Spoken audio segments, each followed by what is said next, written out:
Welcome to the Lifetime Afternoon Movie. Today, Salvage 1, starring Andy Griffith as an overzealous junkman.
Marv, I'm coming in.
Well, engine's a little rocky, slopping the aileron. 18,000. 25. It's not like I'm buying it for myself. I gotta pedal the thing. 25,000. Take it or leave it. 18,000. Cash. You think it's easy selling a 60-year-old airplane? This is 546-2114 Los Angeles Registry. I'd like 555-2623.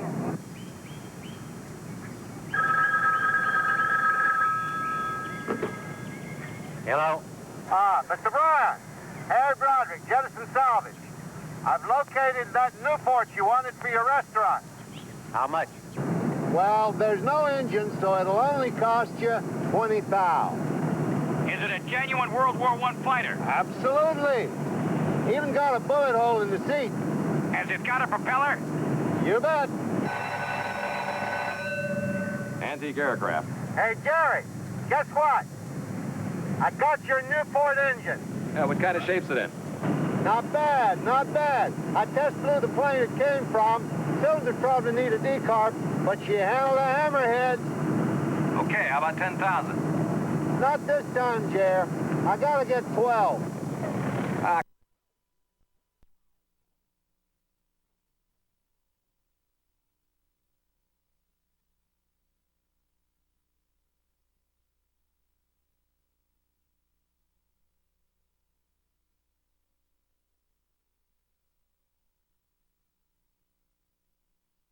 Seat. Has it got a propeller? You bet. Antique aircraft. Hey, Jerry, guess what? I got your Newport engine. Yeah, what kind of shape's it in? Not bad, not bad. I test flew the plane it came from. Cylinder probably need a decarb, but she handled a hammerhead. Okay, how about 10,000? Not this time, Jer. I gotta get 12. Ah, come on, Harry. I know there's inflation, but... 12,000, Jer. It's terrific merchandise. What about the prop? Termite holes. All right, forget the prop. I'll send a truck for the engine. Right.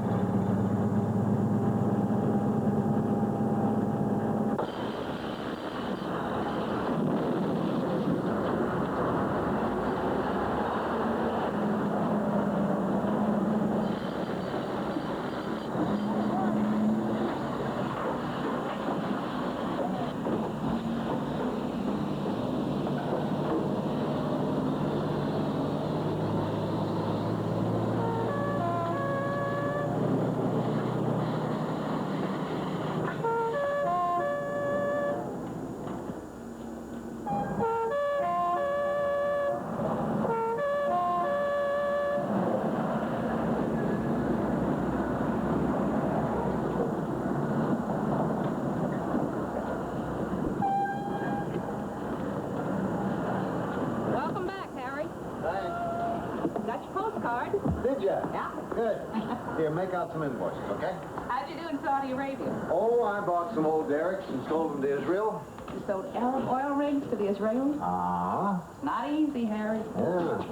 Be sure and make out those invoices. Good grief. $14,000 profit between here and the airport. Harry, what's cooking? What do you mean? The last 3 months, you've been very compulsive. You've been traipsing around all over the world, making these outrageous salvage deals. Do you have any idea how much money you've accumulated in the bank? Any messages? Do you know some chickie boom named Gazelle Fellman? Called 5 times last week. Sounds old, 16. You going for that young stuff now, Harry? Did North American call? Yep. Got some Maginas for you. Good, good, good, good. You gonna sell rocket engines, Harry? Mm-hmm. Are you gonna tell me what's going on? Are you going to make out those invoices? The production of rocket fuel has been one of the largest sub-industries in the manned spaceflight program. The government has estimated that the cost of fuel alone has already exceeded $27 million. Certainly a major factor contributing to the waste in space. All right, right, you okay? No, But by far the greatest expenditure has been for hardware. Over $10 billion has been spent for equipment to carry man to the planets. Some of the gear is now rusting in aerospace surplus yards all over the country. The bulk of the space equipment, however, has simply been either in space or on the lunar surface. Wait a minute. At Serenity Base in the Lunar Highlands, NASA estimates the value of the abandoned gear at from $10 to $14 million. The lunar rover alone is valued in excess of $1.2 million. The now dormant nuclear weather station is worth in excess of $800,000. Another $8 million in equipment still. What do you think? About what? You guys spent over 10 years with the space program. You helped put that stuff up there. Ever think about bringing it back? Oh, yeah, sure, Harry. With ingenuity and a little imagination, a man can do anything. Especially a man with $5 billion in his pocket. Or a used spaceship.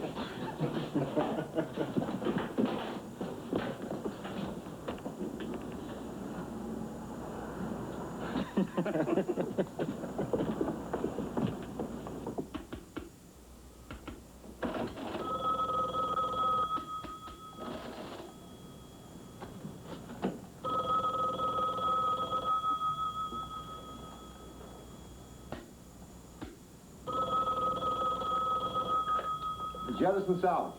Harry, Oh, hi, Gazelle. Listen, I can't talk to you right now. I've been calling and calling and calling. I'm sorry, Gazelle. My ex-wife won't let me see you anymore. Try to understand.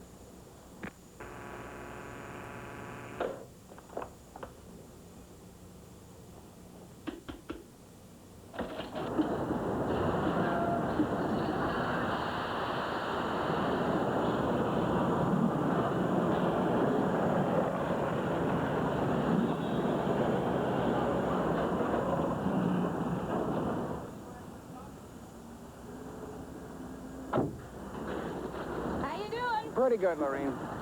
He's in early. I don't think he went home last night. Oh? Nope. You guys got any idea what's going on? You know, I've got this strange feeling. I think it's time for a summit meeting. Right.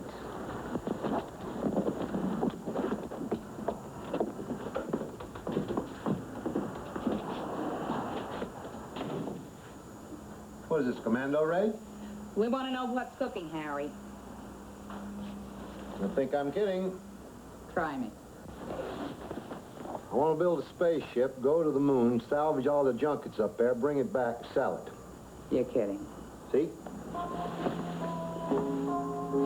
I don't think he's kidding. All right, he's not kidding. He's crazy. It's not like no one's been to the moon before. Harry, that was the whole U.S. government. So? But you can't afford a moonshot. Sure I can. There's tons of space surplus all over the country. I can buy it cheap. I could put together a spaceship for next to nothing. Tell her what that stuff's worth up there. Well, I do know that the lunar rover's worth over $1 million. That's just for openers. And of course, you're going to fly the ship yourself. Well, yeah. Yeah. I'm going to fly. I won't fly by myself, but yeah, I'll fly. Aren't you a little bit over the hill for this kind of nonsense? Lorraine, it's a salvage job. It's what I do. I've got it. It's the big score, isn't it? The one that's going to set the whole industry on its ear, right? And you would risk your life for an ego trip. Come on, Lorraine. Oh, hey, all right, I keep forgetting. I'm not your wife anymore. You are crazy. You always have been. You still are. You do whatever you want. And I hope you freeze your tail off up there.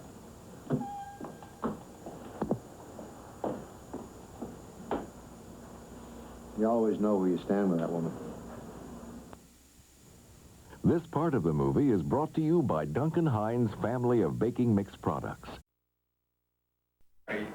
You're really serious about this moon thing? Yes.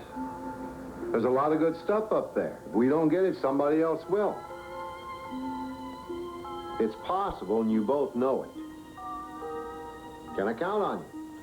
Look, Harry, you know what happened when the space program folded.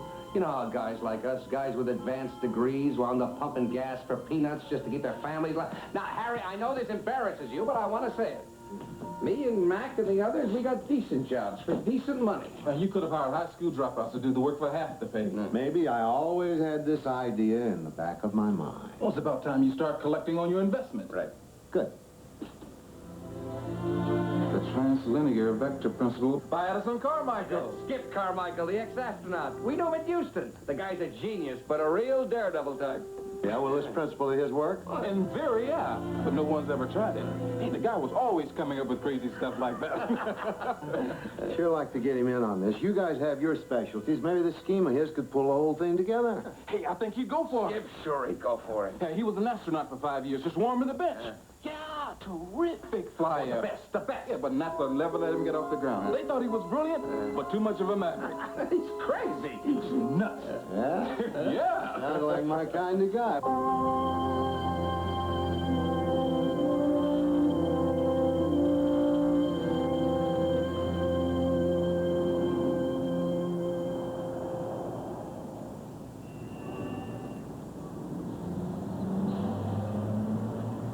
Skip Carmichael?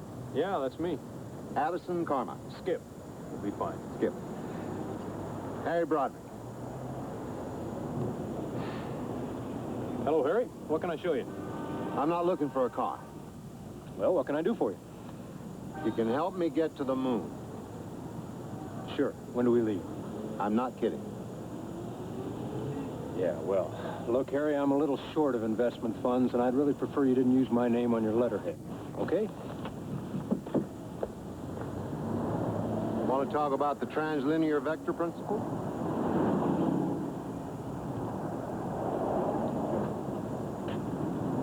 Where'd you hear about that? I read your book.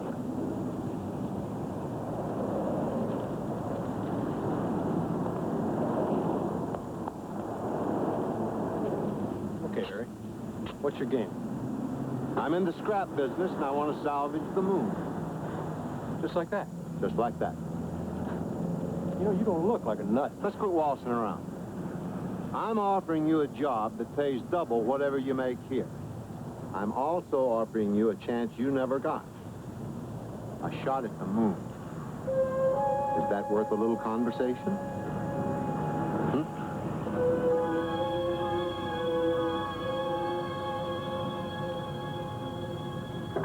See, Harry, it wasn't that my idea was that radical. It's just that it didn't conform with NASA's safety policy. Hey, even our backup systems had to have backup. We couldn't budge it in without at least 100% safety factor. Now, I ask you, what's wrong with 90 or even 85? It's better odds than you get on the freeway. Exactly. And then on top of that, NASA realized the dynamics of constant acceleration required only a single stage with no mid-flight orbiting, no re-entry friction, or... Am I losing you, Harry? Well, see, I said I read your book. I didn't say I understood it. Well, come on, I'll show you. First, I'll show you how NASA goes to the moon. Just pretend we're going straight up.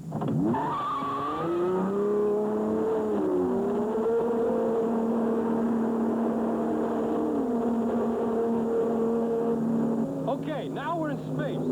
Now, we just used up fuel to get away from the pull of the Earth. So we're going to coast to the moon.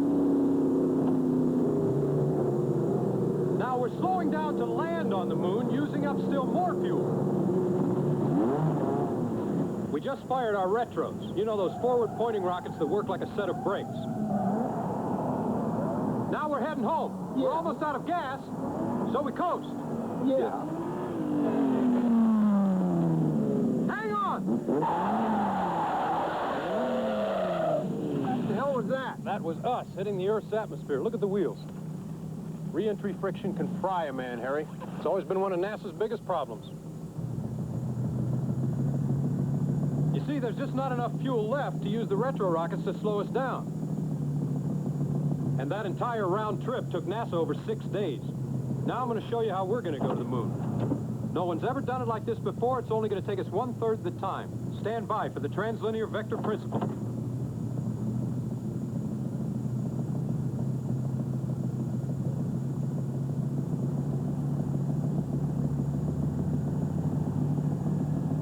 You're kidding. We'll never get anywhere at this pace. Sure we will. Remember, we're under constant acceleration. It's slow, but it's constant. We're only doing 5 miles an hour. Right now we are. And it's going to take us another whole minute just to get up to 40. But at the end of 30 minutes, we're going to be going 900 miles an hour. And if we keep accelerating at the same pokey rate, in 12 hours, we'll be halfway to the moon. There's nothing magical about it, Harry. It's just one of your basic laws of physics. Now, at the midpoint, we'll start slowing down so we don't smack into the moon like some runaway missile.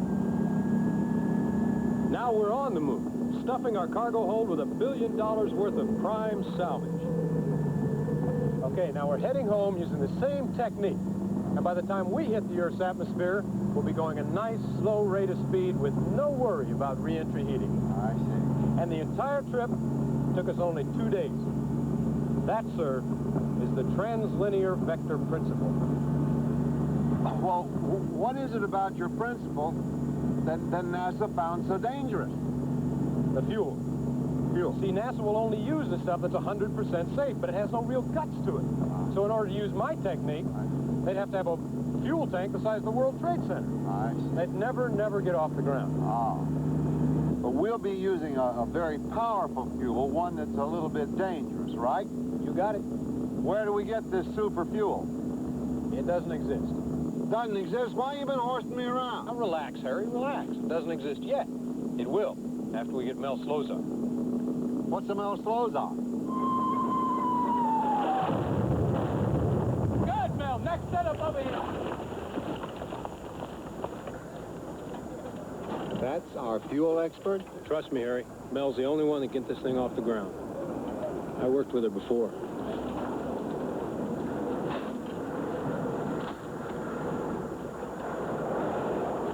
Hi, you Mel? Yeah. I'm Biff Kelly. Hi. Hi, Biff. Hi. I've got to get with your stunt double. Oh, no, you don't. Oh, I guess nobody told you. You see, I always do my own stunts. My audience demands it. Okay. Let's talk about your action, then. I got me this penthouse down in the marina, and I got 4-channel stereo and some real fine wine. Come on, Biff. I've only got a few minutes to gas this stunt. Nothing to it, sweet face. I know my action. I just come dashing down that path there, dodging machine gun fire all the while. Then I leap into here. Then I take a 3 count. Then you set off that charge of yours. Then I tumble out. Then I do a really neat tuck and roll. And then I just zigzag run on from there. Simple, nothing to it. Just try not to hurt me. Okay. Okay.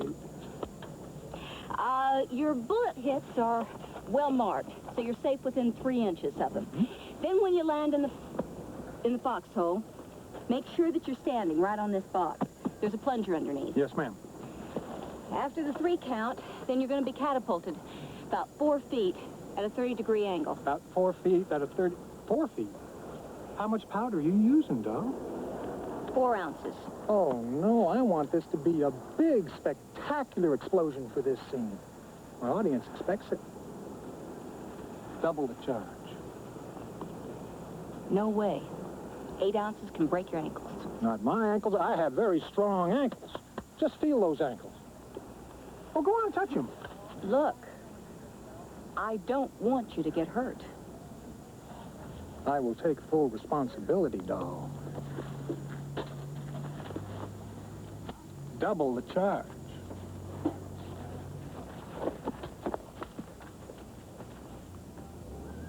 See you. Over here on stage 11, camera number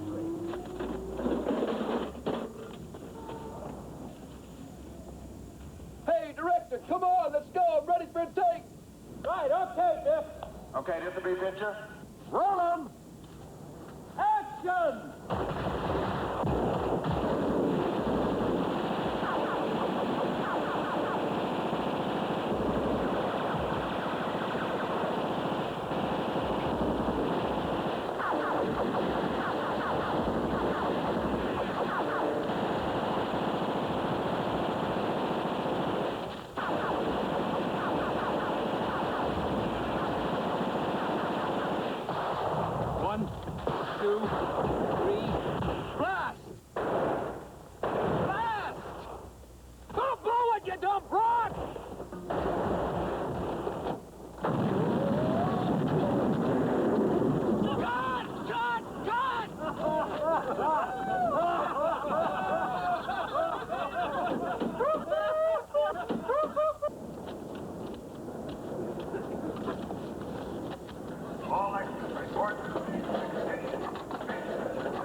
Egotistical, self-centered jerk. Probably going to have me blackballed just out of spite. And do you have any idea how difficult it is for a woman to get a decent job in this town? I already told you, you've got a job. That's crazy. You don't have to believe in the project, just make the fuel. That is, of course, if you think you can. Don't play games with me, Carmichael. You know I can do it. Right. Tell Harry about monohydrazine. What's that? Why do I keep getting involved with guys that want to kill themselves? She's in. Welcome aboard, Mel. See you back at the junkyard. I ought to have my head examined. Your car or mine? Mine.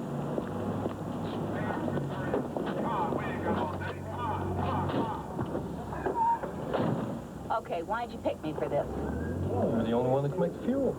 Is that the only reason? Well... Look, I don't get involved with the guys that I work with anymore. Oh, no, I know that, yeah. Bet I know why you're doing this. Same reason as you. A few bucks a week, cut of the salvage. Oh, who do you think you're kidding? You finally found someone to listen to that off-the-wall scheme of yours, didn't you? I never could fool you, could I? Yeah. Well, then don't expect me to actually believe that you're going to the moon. Look, I'll do your fuel for you. You happen to catch me at the right time. Might even be fun. You bet it'll be fun. It'll be terrific. You and me together again. Just like at NASA? Not quite like at NASA. I mean, they take what they're doing seriously.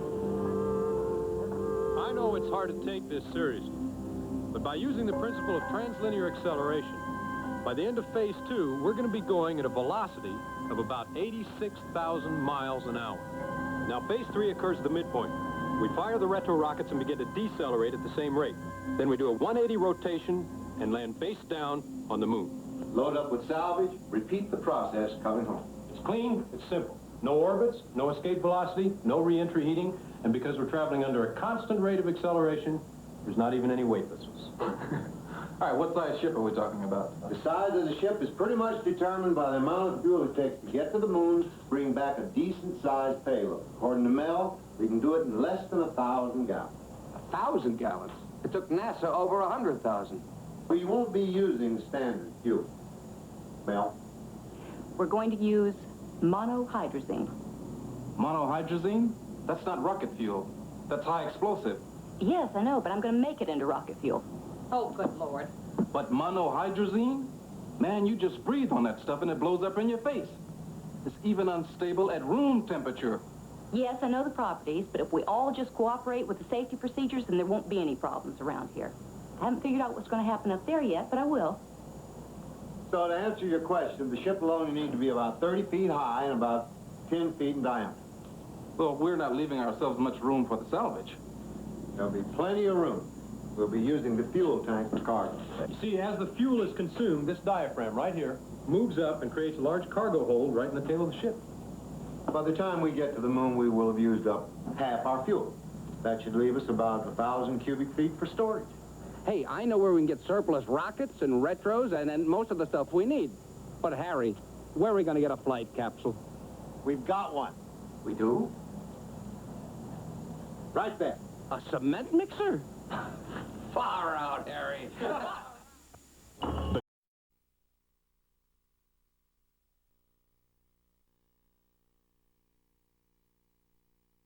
The information age. And just for previewing Britannica in your home, your family will receive this 3-volume desk reference set.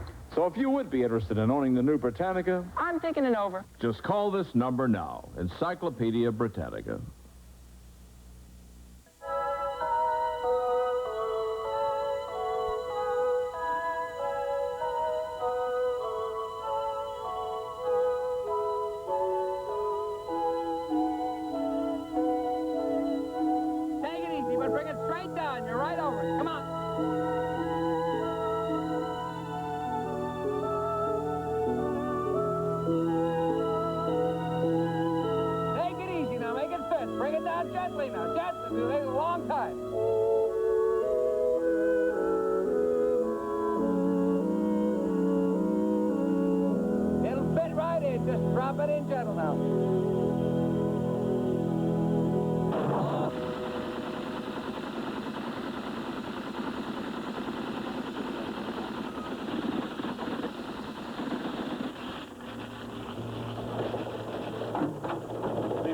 Slows are. How do you want to handle it?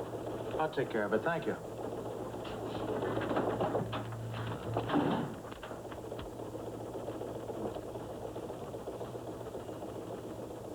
How far? 4. I'll be up 5 by the end of the week. 5 miles? You want to fly, don't you? 5 miles. Harry? How do you like it? That's supposed to look like a vulture? What else? It's a happy-looking vulture, huh?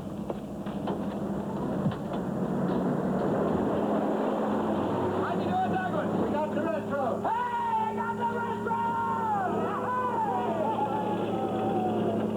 Right now, I've got it stabilized to 112 degrees Fahrenheit. Oh, that's good, huh? Not really. We can expect outside temperatures of up to 300 degrees between here and the moon. Yeah, but don't worry. Fred's doing a great job in that cooling system. That fuel tank's going to be one giant refrigerator. Do you still think you can do it with only 1,000 gallons? You'll only need 800. 800? You're kidding. Harry, let me show you something.